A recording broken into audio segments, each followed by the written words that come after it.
Hello friends, నేను Vani. Welcome to my channel gardening with Vani. ఇవాళ video ఏమంటే చామంతి మొక్కల గురించి అండి. ఇవన్నీ కూడా నావి లాస్ట్ ఇయర్ చామంతి మొక్కలు. ఇవన్నీ కూడా నేను లాస్ట్ ఇయర్ మన సమ్మర్ స్టార్ట్ అయినప్పుడు లాస్ట్ ఇయర్ ప్లాంట్స్ అన్నీ కూడా ఏ విధంగా సేవ్ చేసుకోవాలి అనేది ఒక వీడియో అయితే పెట్టానండి. సో నేను లాస్ట్ ఇయర్ సేవ్ చేసుకున్న మొక్కలన్నీ ఏ విధంగా ఉన్నాయి అనేది మీకు చూపిస్తానండి.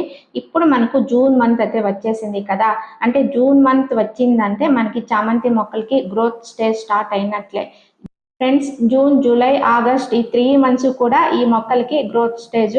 సో మనం ఇప్పుడు గ్రోత్ స్టేజ్ లో ఉన్నాం కాబట్టి ఈ మొక్కలన్నిటిని ఇప్పుడు రీపార్ట్ చేసుకోవడం లేదా కొమ్మల్లో నాటుకోవడం, మన దగ్గర లేని కొత్త కలెక్షన్ ఏదైనా తెచ్చి పెట్టుకోవడం ఇది సీజన్ అన్నమాట. సో ఇవాళ వీడియో ఏమంటే ఈ చామంతి మొక్కలు, ఈ మొక్కలన్నీ కూడా లాస్ట్ ఇయర్ మొక్కలే అండి.